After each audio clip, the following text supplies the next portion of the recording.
Of excitement around Christmas and with today being New Year's Eve. But today is also a very big holiday as well. Today is National Youth Pastors Preach Day, in case you weren't sure. I'm in a few different Facebook groups of youth pastors, and the last Sunday of the year is a lot of opportunities where the youth pastors get to speak, so it's funny seeing everybody post and share, I'm preaching on this, I'm preaching on this. So it's exciting time. And as you wrap up Christmas, that can be a little sad, but sometimes it can almost be a little bit of a relief. I mean, for us, our Christmas was a little bit stretched out, and we just celebrated with my family yesterday. And some of the young cousins are certainly getting to the point where they're running around, going crazy. And I'll just say at the end of that, it was nice to be home in a quiet house with a 1-year-old who goes to bed by 6:30. So it was very nice. And then, of course, we look at today and we look at New Year's, and I'm sure we have plans and things that you think about as you go into the new year. And now it's funny because for us, Carrie and I aren't necessarily huge New Year's Eve people. It's something that, sometimes we'll stay up till midnight, and sometimes we'll be in bed by 10 and not really worry about the new year. But this year, we had to be nice people, and we got invited to a wedding. So we will be up till apparently 1. I looked at the time earlier, so... definitely prayers that we make it that late in celebration with the wedding. But as you look into New Year, right, the first thing that always kind of comes to mind around this time period is New Year's resolutions, right? We're always trying to do something a little bit better, and I believe the statistic that I remember reading, and this was last year, I think it's like 90% of us stop our New Year's resolutions 2 weeks into the new year. So most of us are pretty much done, and that tracked for me. I think I made like 2.5 weeks of going to the gym every day, and then after that I was like, I'll see you next year, right? But as we go in, I want us to think about what does it look like to turn a bigger page, to turn a new page in our life, and how do we make a New Year's resolution with God in mind, and what does that look like in our lives? And a lot of times we think for God to use us, for us to be called into something, we need to be great, right? We look at characters within the Bible, and we think they have great personalities, or they were great already before God had used them. But in reality, it's a whole lot of ordinary people being used by a great God to accomplish those things. And sometimes even within those stories, we see great miracles happen, right? Especially within the Old Testament, we see a lot of them. But one of the ones that I want to look at is the story of Nehemiah, and that's what we're going to look into today. He was just kind of a normal person who didn't necessarily do any crazy miracle, but he was a dedicated man who followed what God had called him to do. And so if you're an ordinary person or you feel like you're just average, then God can definitely use you. But if you are sitting there and you're like, well, Jack, I'm above average, so how can he use me? Don't worry, this can still apply to you as well. But for a little reference, Nehemiah was a cupbearer at the time, and basically he would test the wine before the king would try it. Essentially, this was a way to protect the king in case somebody was trying to poison him. So if you do like wine, maybe you perked up a little bit, but then I said the part about the poison, and it doesn't sound like that great of a job.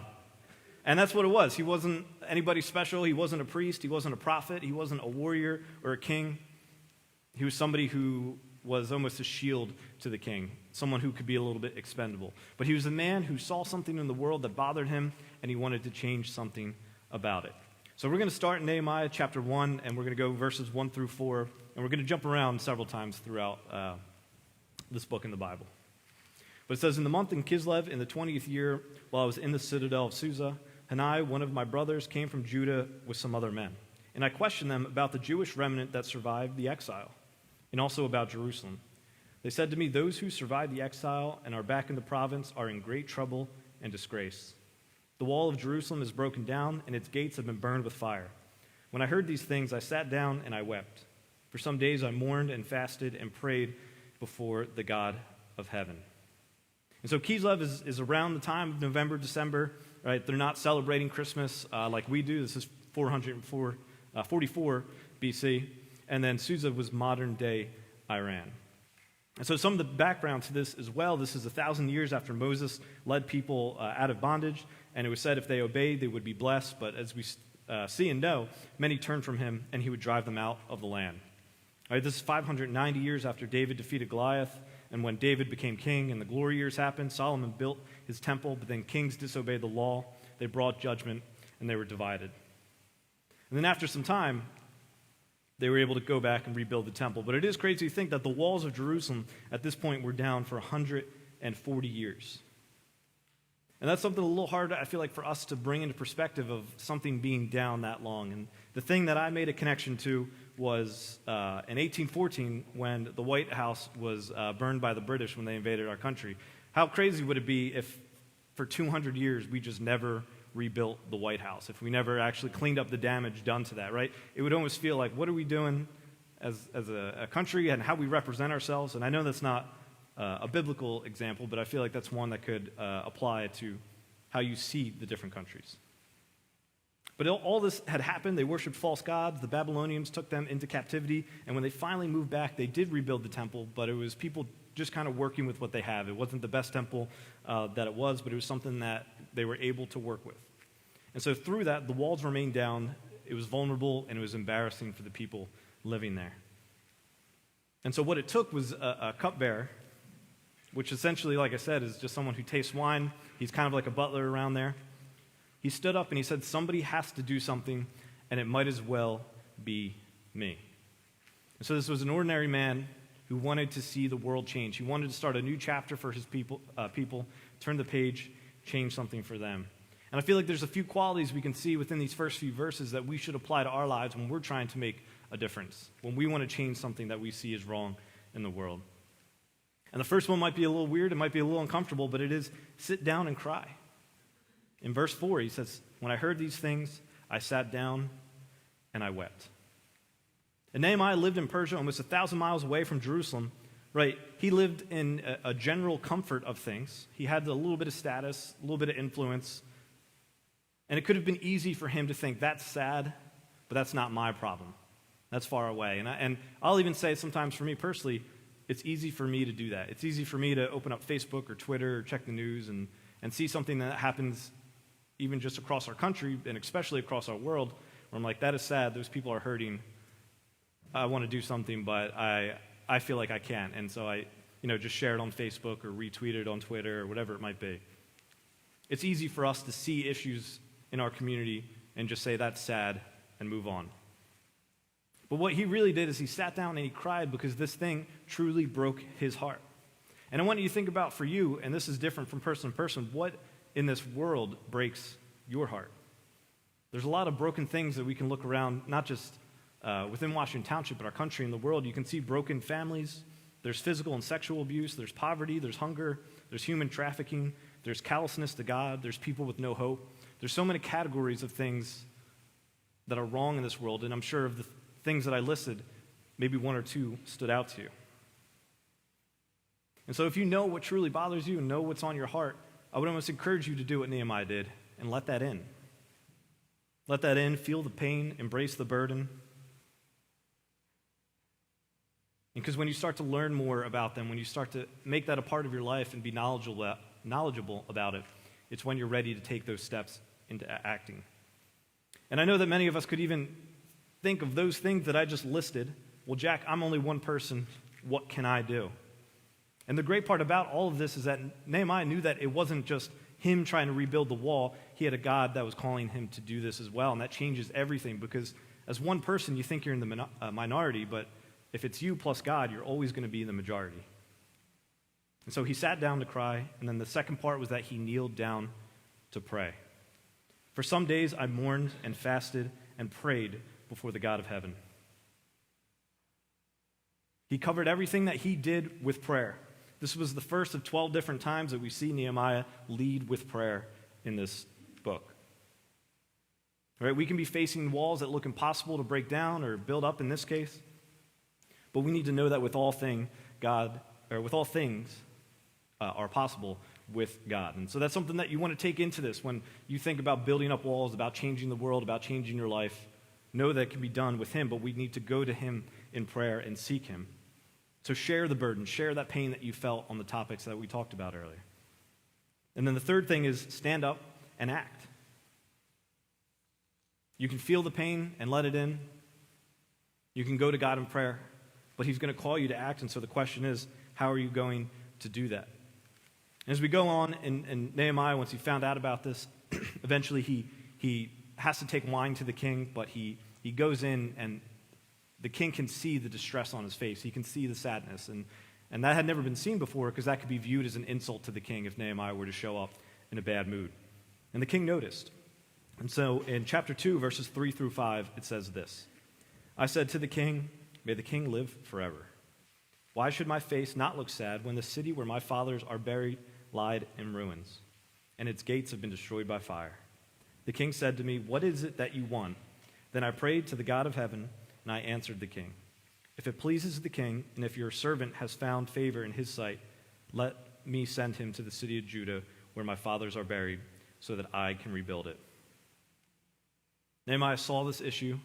It burdened him, but he led in prayer to find out how he should go about this.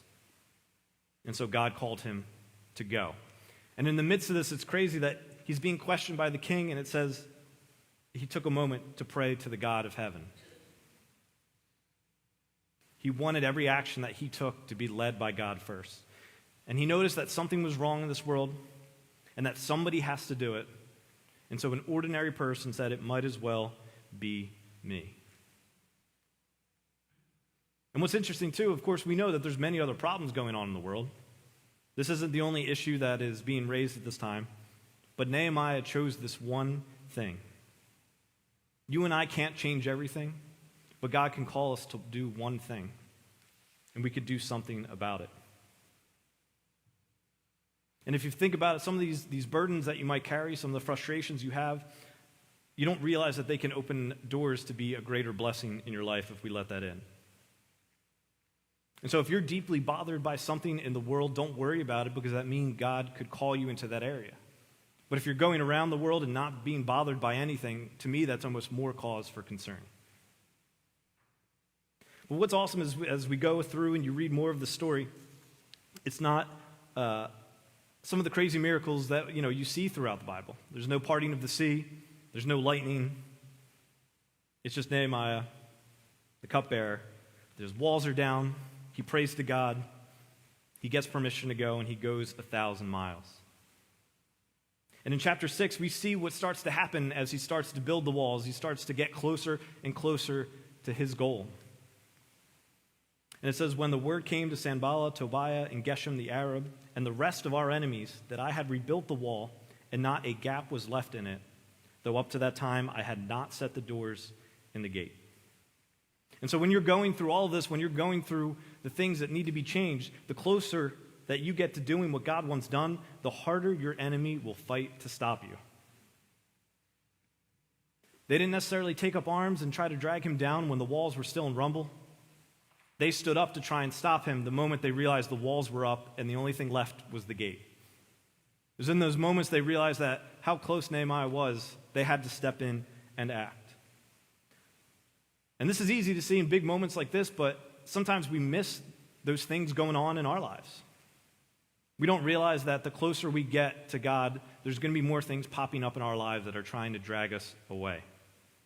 It could be something you're finally in the groove of attending church in a small group, coming Wednesday nights, involved in different areas, but something in life pops up. And it could be, of course, something serious that you do need to take care of a family member getting sick, your kids are sick, or a change of job, things that definitely throw off the balance of your life, but instead of seeking God first through all of that, we end up pushing away our small group and pushing away Sunday mornings because it's easier to do that at times. It's easier to just take time for ourselves. And even for some of the New Year's resolutions, even if you think about the years past of the resolutions that you would make, what throws you off? It's generally small things. And like for me, I'll even say, like I'd love to try to go to the gym more and do better, but sometimes it gets to that day where it's like, well, my workout yesterday was actually really good. My body's still sore. I can just skip today. It'll be fine. And the next day comes. It's like, well, I'm a little busy today. Like, I got some things going. I'll just do, like, 2 workouts the next day. And the next day comes, and I'm just like, well, next year, 2024 New Year resolution will be that. But it's little things that add up into pulling you away from your goals. And so there's a strategy that he has and that you will see in your life. And the first one is that your enemy will try to distract you. Going on into verse 2 in chapter 6, it says, Sanballat and Geshem sent me this message. Come, let us meet together in one of the villages on the plain of Ono. And I have to say, Nehemiah, I'm so proud of you that you knew not to meet in a place called Ono. He was smart enough to avoid these distractions. He was smart enough to stay focused. Right? He didn't let these little things in life become big distractions for him that would take him down off the wall and stop him and delay him from completing the task that God gave him. And this happens to us, like I said, at all times in our lives. And it could even just be something simple. You get home from work, you finally get the kids down, or you finally finish dinner, and you're ready to just sit down. But at night you were planning to do like a big devotion. Maybe you were planning to reach out to somebody. Maybe you were planning to clean the house or do other things, whatever it might be. But you said, I had a long day, I'm just going to sit down and I'm just going to check Facebook, or I'm just going to check the news, or I'm just going to watch one episode of Netflix. And next thing you know, the entire night is gone. Next thing you know, a few hours have gone by and you just spent it staring at your phone or at your TV and not doing the things that you wanted to do and not building the relationships around you. And it can even be other things too. It could be things that you're often missing church because you're doing things Saturday night and you're too tired Sunday morning, or maybe you're planning things Sunday morning so you're not at church, or Wednesday night, whatever it might be. You're letting things distract you from the opportunities that you have to grow closer to God. And what's awesome is that you go on into verse 3 as well. Nehemiah says, "But they were scheming to harm me, so I sent messengers to them with this reply: I am carrying on a great project and cannot go down. Why should the work stop while I leave it and go down to you?" And so he says, I am not coming down from this work. I am not stopping. He has a mission that God set him on, and nothing will distract him from that. And I think it's awesome that he actually does pick out one thing, because like I said, there's a lot of issues going on in Jerusalem, there's a lot of issues going on in the world, but his mission was to build up this wall. And I feel like we as a church do a lot of things well. I feel like we raise leaders, we support our children and youth, we give away and support our community with like the Thanksgiving boxes and the Christmas boxes. You know, we reach lost and hungry with Feed My Sheep and giving out clothes for the winter as well. But if you think about it, as you view it as a church, it looks like we do a lot, but in those fields, there's probably one person, or two people heading that up, that this is their mission. This is their wall to build. As Nehemiah was set out to build this, they were set out to lead in those areas. And how awesome is it that people are so defined in one area that they're going to let God lead them through all of that? Because sometimes it can get a lot. It can be a lot to be involved in a few different areas of the church. And sometimes if you're only putting an hour into each, sometimes each area isn't getting your best effort. If God is calling you to be involved as a small group leader, let him do that. Be focused on that small group. If he's calling you to help with children or youth, let him let you focus on that. Just because you can do something doesn't mean you should do something. Take the opportunity that God is giving us to be focused on one thing, and don't be distracted by anything else, because it can be distracted to positive things as well as negative. And the second thing that he will try to do is he will try to discredit you. And this can happen by spreading rumors. Continuing on in chapter 6, it says, Then the fifth time Sanballat sent his aide with me in the same message, and his hand was an unsealed letter, in which was written, It is reported among the nations, and Geshem says it to be true, that you and the Jews are plotting to revolt, and therefore you are building the wall. Moreover, according to these reports, that you are about to become their king. Now this report will get back to the king, so come, let us confer together. So here he's making up so many different things. He's talking about how Nehemiah wants to abuse his power, about how he's doing this for his own self-worth, about how he can become the king, he can get as much food and land as he wants. But Nehemiah, as you go on and read further into this book, you see that none of that was true. And he even says, But of the reverence of God, I did not act like that. Instead, I devoted myself to the work on this wall. All my men were assembled there for work, and we did not acquire any land. Nehemiah did this because he was on a mission from God, not because he was self-serving. And so there's rumors that go around about it, but you need to know that they aren't true, and you don't need to focus on what people say about you. You just need to work towards what God is doing. Don't worry about what people say. Simply worry about what is true. And then the second part is that they can tempt you to compromise who you are. Starting in verse 10, it says, Let us meet in the house of God inside the temple, and let us close the temple doors, because men are coming to kill you. I realized that God had not sent him, but that he had prophesied against me, because Tobiah and Sanballat had hired me. He had hired to intimidate me so that I would commit a sin by doing this, and they would give me a bad name to discredit me. So a little reference of that going into the temple was pretty much just the priest's job, and it would be a sin for a regular person to go in and do whatever you might want to do in there. It was up to the priest to commune with God through that way. And so for Nehemiah to go into the temple, it would be considered a sin for him. And so they were trying to compromise his integrity. And it could have been easy for Nehemiah in this moment to say, well, I'm important to this project. This project is about me. This wall needs to finish, and I need to be the one to do it. So I am going to protect myself. I am going to step into the temple. I am going to be the center of the attention. Right? He could have been entitled. He could have abused his power, but he didn't. He stayed true to God because his character and him staying faithful was so important to the people around him in rallying them to complete this as well. And so you want to think about that in your own life too. What are some things that it is tempting to be compromised in? There's so many things, from how we treat others to our marriage to our relationships. And if you think about it, when you compromise those things around you, it can often be hard to build those back. If you compromise your family, your friendship, your marriage, those conversations are difficult and hard to come back from. And oftentimes we act out of expectations of, well, I deserve this, I worked hard for this is mine. But what's awesome is that he says he's not giving up. They were going to the temple, Nehemiah, save yourself, they're going to kill you. But he responds by saying this in verse 11. But I said, should a man like me run away, or should one like me go into the temple to save his life? I will not go.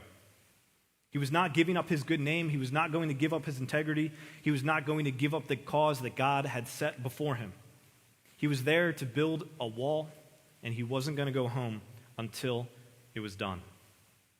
And so it's awesome to think as we go into the new year that God can use an ordinary man like Nehemiah to do something like this. It gives us encouragement to think about, well, what does 2024 look like for me? And even as I look at how that applies to our church, it's exciting as well, because I know like a big part of our message as we disaffiliated was we are still St. John's, we are who we are today as we were yesterday. And I think that's awesome, and it's very much true, but it's also such an awesome opportunity for us to do what we want to do now. We can be a church that can follow wherever God leads us at this point. So think about 2024 if all of us sat down and cried like Nehemiah, but then we knelt down to pray, and then we stood up to act. What would our church look like in 2024 of this clean slate that we can go and do new ministries? We can have new objectives. We can have new small groups. All these different things can be done through ordinary people like you and I. Right, Nehemiah said, someone has got to do something, so I might as well be the one to do it. And he defines his vision. He talks about it. He rallies people to him, and a part of that is his own character. And so as you go through this, as you go through these steps, you can remember that the Lord your God fights for your cause. You aren't doing this alone. Nehemiah wasn't doing this for his own self-worth or his own project. He did this because God was calling him to do that. And so we should fight, and we should never give up.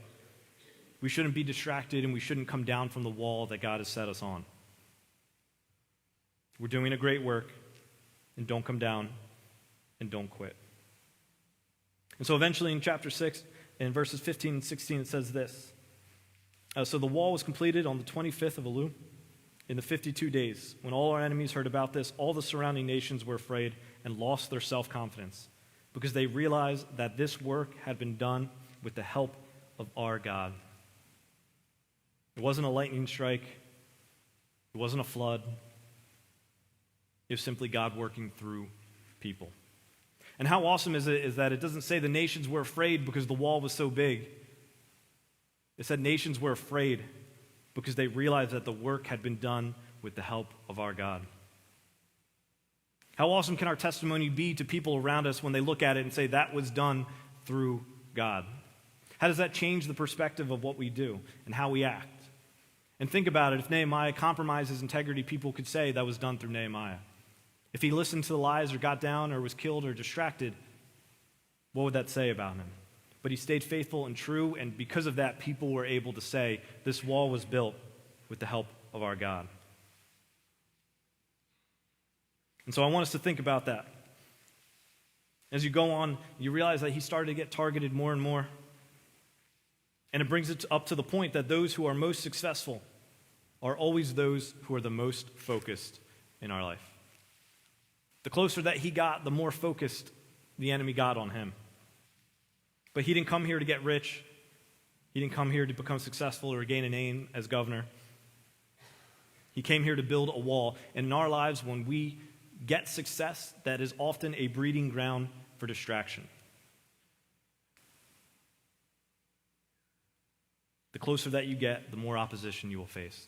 And so as you go and think about that, what is something in your life that you have noticed that in yours as well? What's the time you got really close to a goal and all of a sudden you got distracted and now the months of work that you put into it have gone to waste because you let something else take its place? We often look at things through our own eyes and what we deserve and how we should act, but 2024 can be the year that we turn the page and see things through what God is calling us to do. And what some of us might call opportunities in our lives, God is probably calling them distractions. So 2024 has the opportunity to do that, and I still encourage you to do some of the New Year's resolutions that are good. It is good to run more and work out more and eat healthier and have less screen time and spend more time with family. I think all of those things are obviously still good to add to your life. But what's your mission that God is calling you on in 2024? What's that deeper thing? What's that thing that you can stand up and say, well, nobody is doing this. This is on my heart. It might as well be me.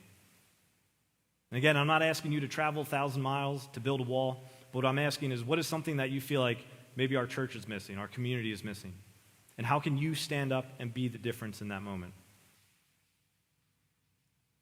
We have the opportunity to do that, not because of how great you and I are, but because we have a God that loves us and is more powerful than anything that we could ever imagine.